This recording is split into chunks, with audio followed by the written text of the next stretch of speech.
In the year 2231, Earth had finally joined the Galactic Council, a group of advanced alien species from across the galaxy. For the first time in history, humans were allowed to send a representative to the grand capital planet, Aurelios, where alien leaders from over 100 worlds met to keep peace, share knowledge, and make important decisions. The chosen ambassador was a man named Thomas Rourke. He was not a politician or a scientist. He was a cultural envoy, someone who understood not just rules and logic, but stories, feelings, and art. Many people thought it was a strange choice. After all, most alien species in the Council were thousands of years ahead of humans. Their customs were old, complex, and strict. But Earth believed that what made humans special was not their technology. It was their heart. Rourke arrived at Aurelios, where the Galactic Palace stood tall like a shining crystal mountain.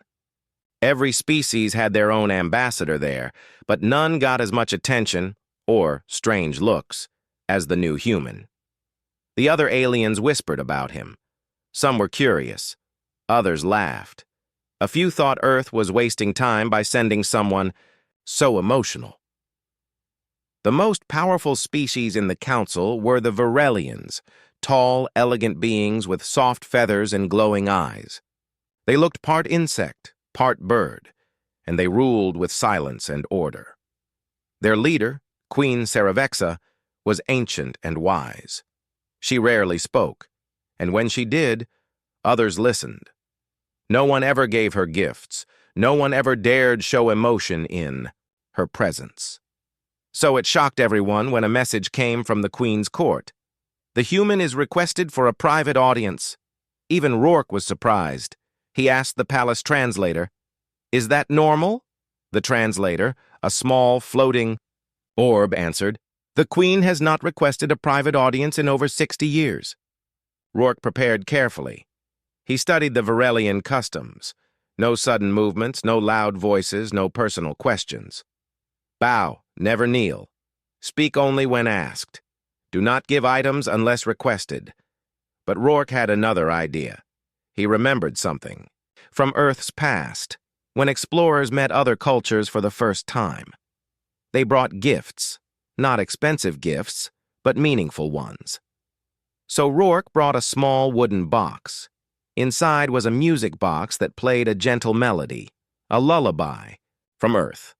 It was hand-carved by a craftsman in Japan. On the side, Rourke had carefully etched two symbols, one in English that read peace, and one in the Varelian script that meant harmony. When the day came, two tall Varelian guards with silver armor escorted Rourke to the royal hall. The chamber was breathtaking, walls of living crystal, floating orbs that moved like stars, and vines that pulsed with soft light. At the far end stood Queen Saravexa. She wore a long, flowing robe that shimmered like a galaxy. Her eyes glowed gold. She did not speak as Rourke approached. Instead, she watched with a calm, unreadable expression. Rourke bowed deeply. Then, against the warnings of every advisor, he knelt and held out the box with both hands. "Your Majesty," he said gently, "this is a gift from Earth, from one world to another." The court gasped. The Varelian guards tensed. No one moved. Queen Saravexa stepped forward slowly, like a shadow moving through water. She looked at the box, then at Rourke, then back at the box. Carefully, she took it from his hands and opened it. The soft sound of the lullaby filled the hall. It was a simple tune, calm, peaceful, and full of emotion. There were no words, just the music. For a long time, the Queen said nothing. Her fingers gently touched the carvings on the box. Her wings shifted slightly, almost like a shiver. Rourke waited. He wasn't sure what she was thinking. No one was. Then, without a word, Queen Saravexa turned and walked back to her throne. The music stopped. She raised one hand. The translator orb floated forward and spoke. "The Queen thanks you for your presence. The audience is concluded. Rourke was escorted out of the hall in silence. He returned to his chambers with a heavy heart. Had he done something wrong? Had he offended the Queen by giving her a gift that was too simple, too personal? He looked out the window at the stars. Maybe they don't understand music, he whispered. But he didn't know that something had changed. Later that night, in the royal chamber, Queen Saravexa sat alone. The wooden box rested beside her. She opened it again, and the melody played once more. Her hand trembled slightly. She remembered something, long, long ago, before she was queen, before logic and silence ruled her people. A memory from her childhood. A sound like this, a voice singing softly. Something inside her stirred. She did not speak. She did not smile, but she listened. And across the galaxy, on hundreds of worlds, the name Thomas Rourke of Earth began to appear in quiet conversations. Some aliens were curious, some were confused, and a few, just a few, began to wonder. No one understood what had happened. The Varelian Queen had not reacted with anger or praise. She had simply ended the meeting. For most alien cultures, this meant the visitor had been dismissed without offense, but also without approval. Still, something felt different. Rourke sat in the Earth Embassy quarters, drinking hot tea. He looked at the stars beyond the glass walls. His assistant, a young translator named Lena, walked in quietly. "There's talk among the guards," she said. "They say the Queen has not left her chamber since your visit." Rourke looked up. "Is that unusual?" "She always attends morning meetings, but today she sent someone in her place." Rourke frowned. He wasn't sure if that was a good thing or a bad thing. "Maybe she's still listening to the music," he said softly. Meanwhile, inside the crystal halls of the royal tower, Queen Saravexa sat alone. The wooden box sat on a floating platform in front of her. She had opened it again. The same soft melody played, calm, slow, and full of something she could not explain. For most Varelians, emotions were considered dangerous. Long ago, their ancestors had felt strongly joy, sadness, anger, even love. But those emotions had led to wars, chaos, and loss. So over time, Varelians trained themselves to choose reason and order. Their society became peaceful but also silent. Saravexa had never heard music like this. It was simple, yet deep. It reminded her of an old dream, one she could never clearly remember, a voice, a memory, a feeling. She gently closed the box. The music stopped, but the feeling stayed. Later that day, something strange happened at the market square near the council halls. A group of Varelian scholars were observed watching a hologram from Earth, one that played human music. Another group asked Earth representatives to show them how music was made. Then came a message to Rourke. A trader wanted to buy a music box like the one he gave the Queen. Earth's ambassador team was surprised. "They've never asked us for cultural items before," said Lena. "Only data and machines." Rourke smiled. Maybe something is changing. Later that evening, Rourke received an invitation, not from the Queen, but from the House of Knowledge, the largest learning center on Aurelios. He was asked to speak about Earth's history and art. He arrived in a large dome, filled with floating lights and scholars from all over the galaxy. The Varelians sat near the front. Though they said nothing, their glowing eyes stayed fixed on him. Rourke stepped to the center and began. "In our world, music is more than just sound. It is memory. It is hope. It is a way to speak without words." He showed them pictures, paintings from Earth, cities full of color, families dancing. He played short clips of music, happy, sad, peaceful. At first, the aliens only watched. But as the music played, some of them leaned forward. Others closed their eyes. A few Varelians looked at each other quietly. When Rourke finished, there was silence. Then came a soft sound, the Varelian hand gesture for respect. A few others repeated it. He bowed. "Thank you." That night, Rourke walked back to his quarters.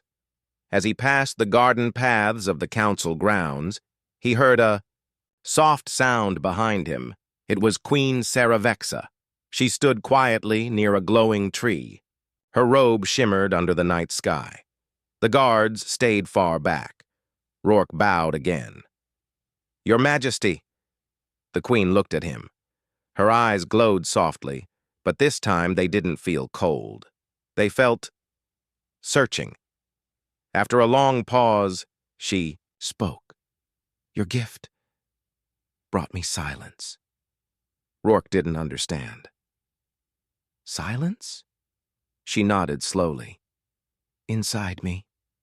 There was always noise, thoughts, logic, duty, but when I heard the melody, all of it faded, and something else appeared. She paused, then placed her hand over her chest. I did not know this could happen. Rourke stepped closer, his voice soft. "It's called peace, Your Majesty. That's what the song means to us." Saravexa looked at the sky. "We forgot that word." There was another pause. Then, to Rourke's surprise, she said, "Tell me about Earth, not its machines, but its people." They walked slowly through the gardens. Rourke spoke of Earth's seasons, how people waited for the first snow or smiled when spring flowers bloomed.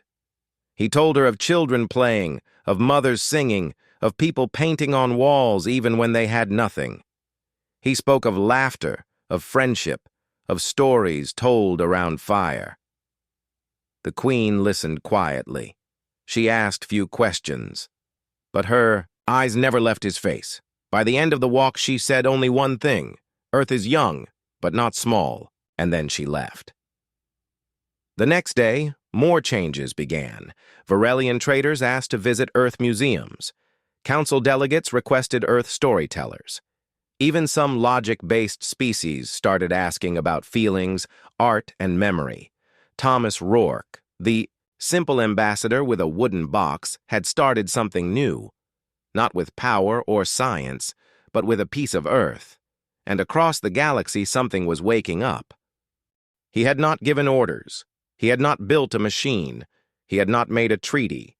He had simply shared a gift, a small music box, and something deep and silent had begun to move across the stars. The next week, Earth's small booth at the council hall became the most visited place. Other alien species, both strange and beautiful, came to see what humans called art. Some were curious, some confused. A few even stayed to listen to Earth music for hours. One scholar from the Velthari species said, "When I listen to your music, my dreams become colorful again." A three-eyed delegate from the water-based planet Morales asked, "Do all humans feel this much?" Rourke smiled. "Every human feels. Some just forget how."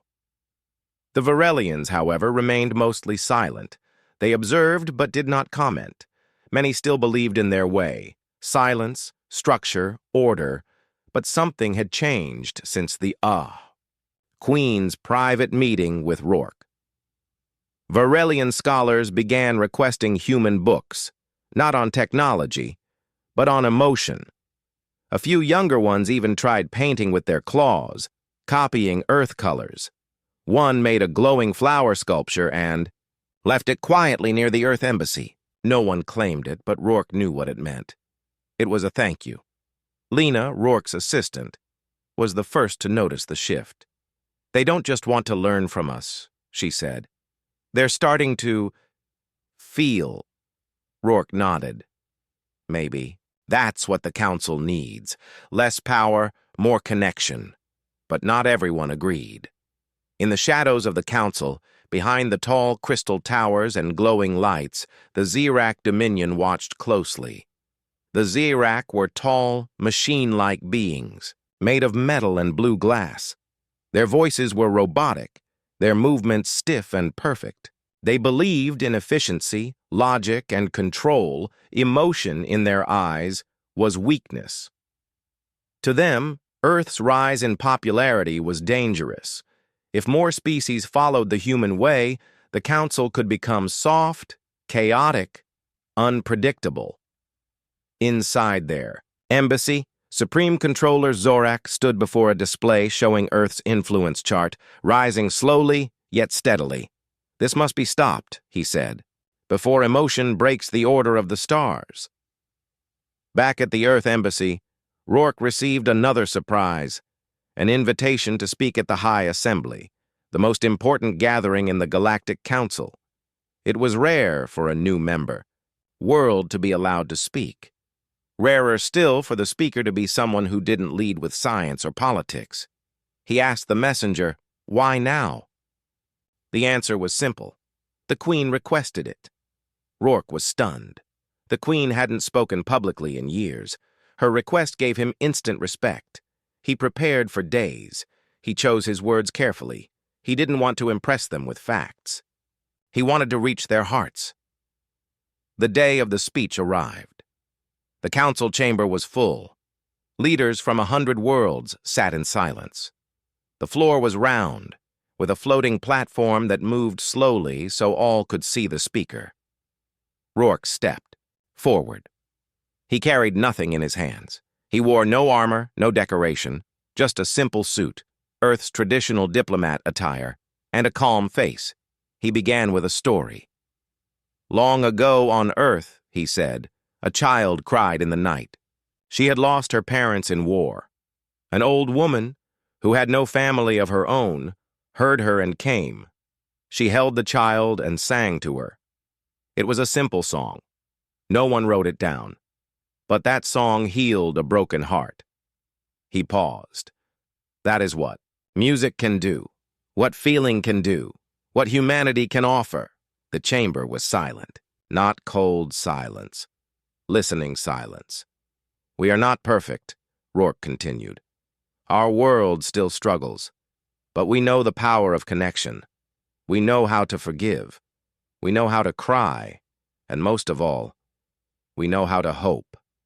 He looked directly toward the Virelian Queen's platform. "Even one song can change the stars."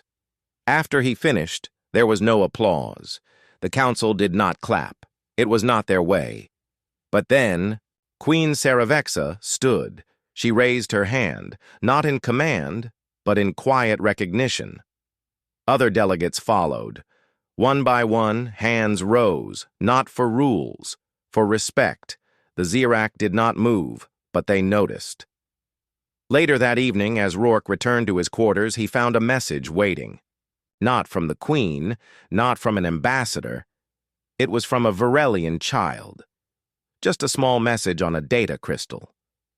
"Dear human, I made a song for my nest mother. She smiled for the first time in many moons. Thank you for your music." Rourke closed his eyes and smiled. That night, he sat by the window and listened to the stars. He didn't know it yet. But the galaxy would never be the same. Far away, in a cold metal chamber, Zyrak's Supreme Controller Zorak gave his command. "Prepare the signal jammer for the next Council Summit. If Earth spreads more of its influence, we will cut their voice." The game had begun. The stars over Aurelios were brighter than usual that night. The Galactic Council's dome reflected them like a mirror, lighting the city below with a soft silver glow. But inside the high towers of the royal palace, one chamber remained quiet and still, the personal quarters of Queen Saravexa. A familiar wooden box sat open beside her. The soft melody of the Earth lullaby played once more. She listened, eyes closed, not as a ruler, but as someone remembering something long forgotten. Earlier that day, a message had arrived at the Earth Embassy. It was short and formal. "Ambassador Thomas Rourke is requested for private audience. Queen Saravexa."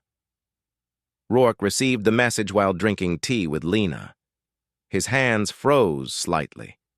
"She wants to see me again," he said, almost whispering. Lena looked up from her screen. "Are you worried?" "I don't know. Last time she said very little. This time, maybe she'll say more." He straightened his jacket and stood up. "Prepare a copy of Earth's music archive, just in case." The royal guards escorted Rourke through the quiet palace. Everything around him sparkled, not with bright colors, but with quiet light, like the inside of a dream. At the top of a long spiral path, the doors opened. The queen stood at the center of the room, surrounded by soft vines and silent crystal pillars. "Welcome, Ambassador," she said, her voice calm and clear. Rourke bowed. "Thank you for inviting me, Your Majesty." There was a moment of silence. Then the queen turned, and for the first time, she invited him to sit. They sat across from each other with the music box between them. She opened it again. The melody began to play. "I have listened to this song many times," she said slowly. "It does not lose its meaning." Rourke smiled. "That's the power of music. It holds emotion without words." The queen looked down at her hands. "In our history, there were once songs," she said. "Before we became what we are now. Songs filled the skies. Families gathered and sang to each other. But then came the long silence, when emotions caused division and our world nearly broke." She looked into Rourke's eyes. "So we buried them. We erased songs from memory. We chose logic. We chose peace, without feeling." Rourke listened carefully. He could hear the quiet sadness in her voice, even if she spoke without tears. "Your song brought it all back," she said. "The memory, the feeling, the ache." Rourke nodded.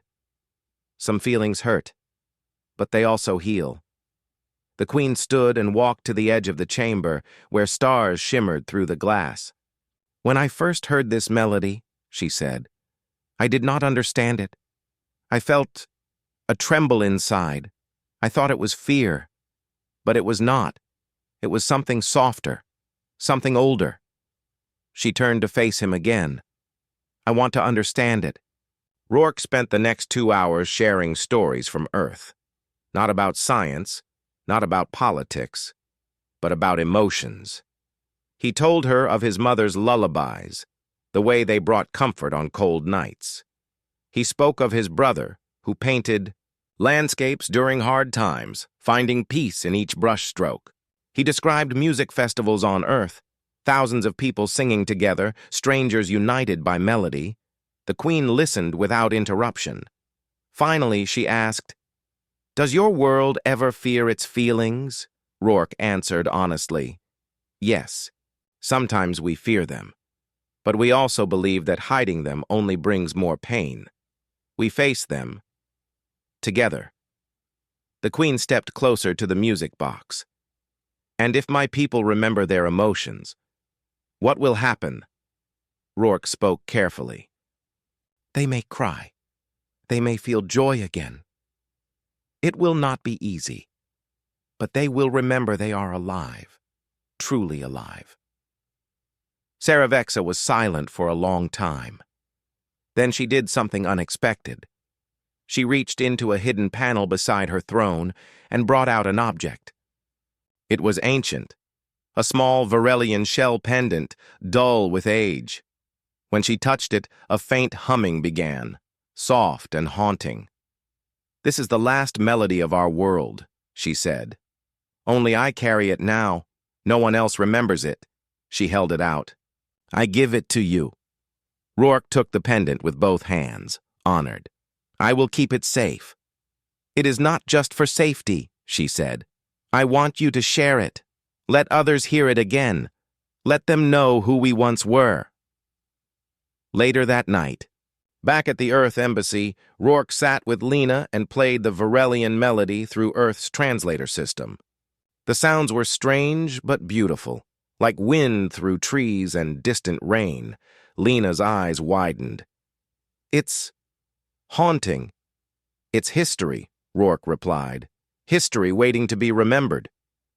The next day, a recording of the melody, with the Queen's permission, was played at the Council's cultural hour. Many species stopped to listen. Varelians stood frozen, unsure how to respond. One young Varelian artist dropped his tools and began to weep, the first open tears seen from his kind in generations. A few others followed. Some elders turned away. But something had started. The music had returned.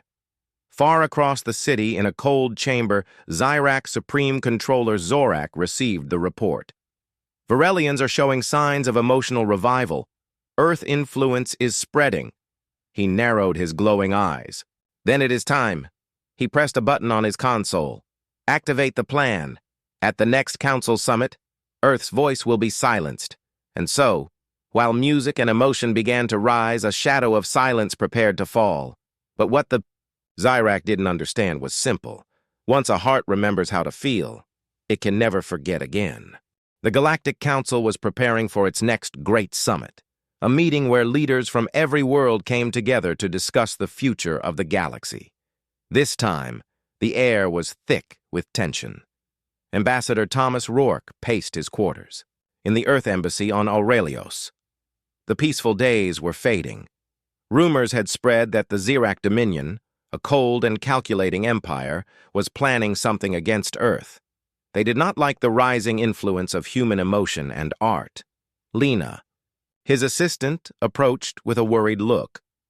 "They're setting up some kind of signal jammer," she said softly.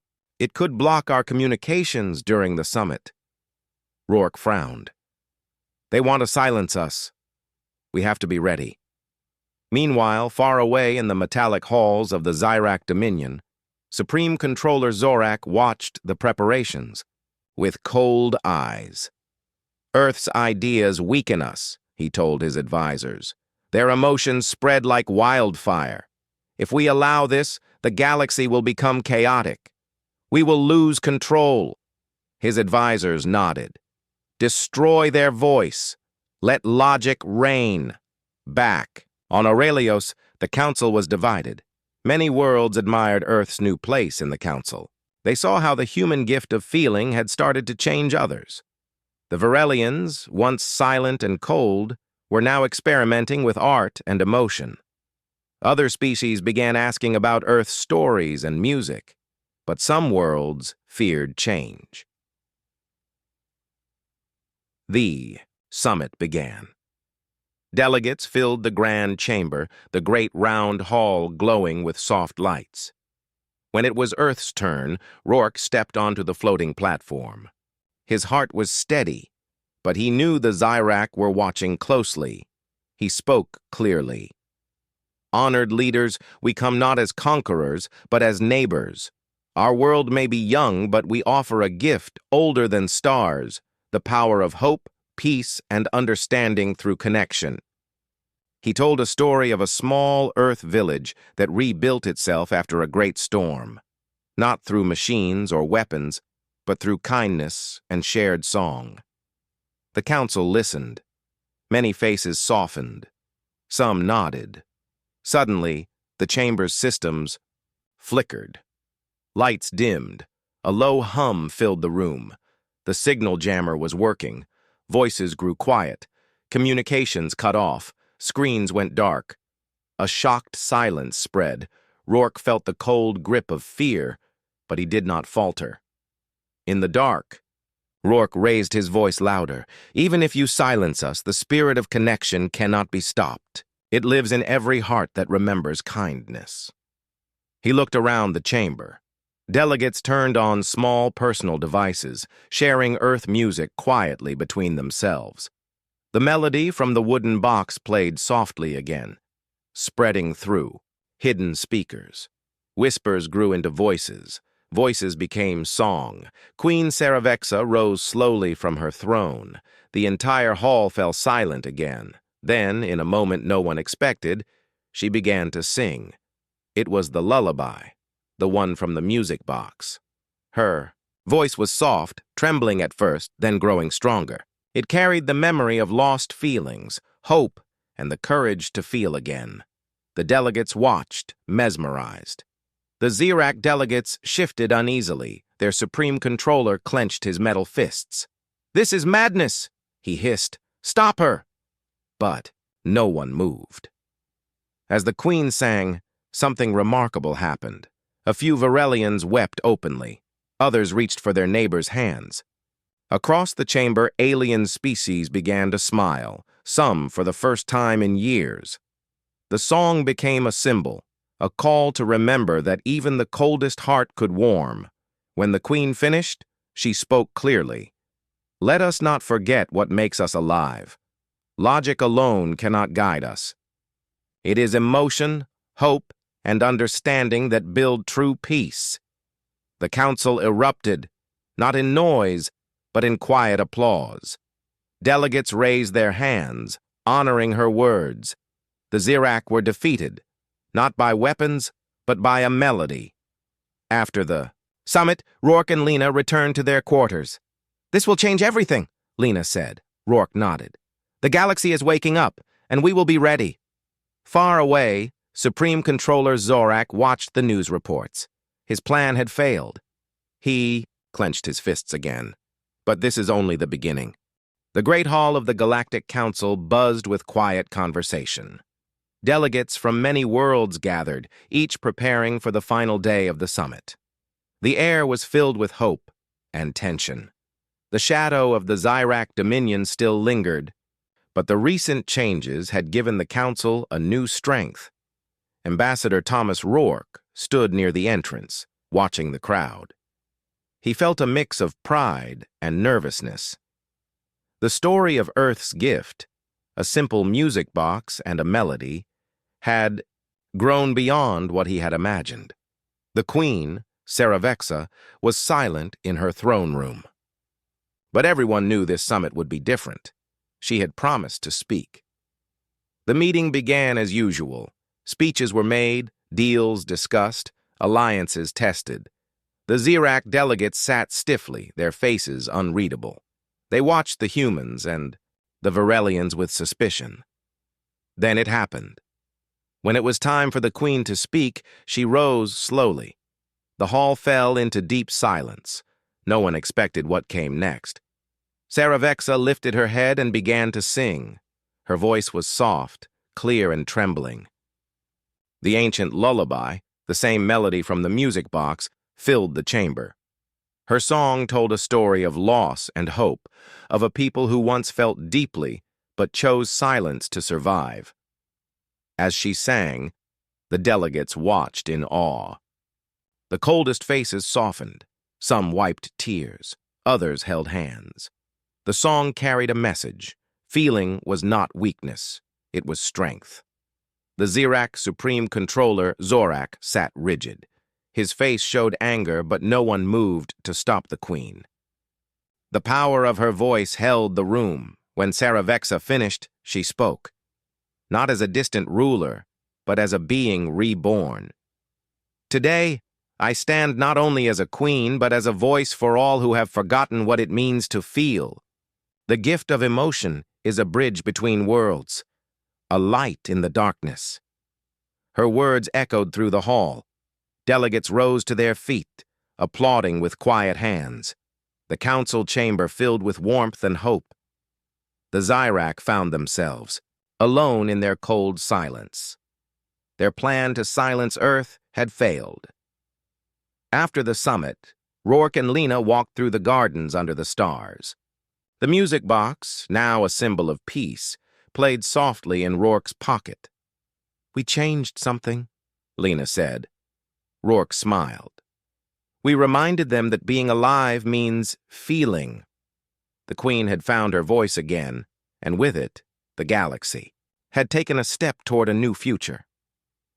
Far away, in the cold halls of the Xerac Dominion, Supreme Controller Zorak stared at the stars. "This is not the end," he said quietly, "but the beginning of a new war. A war of ideas." The story of a simple gift, a wooden box and a melody, had become a legend across the galaxy. It proved that sometimes the greatest power comes not from weapons or machines, but from the courage to connect and feel. And somewhere, in a quiet chamber on Aurelios, the music box continues to play, a gentle reminder that even the smallest gift can change the universe.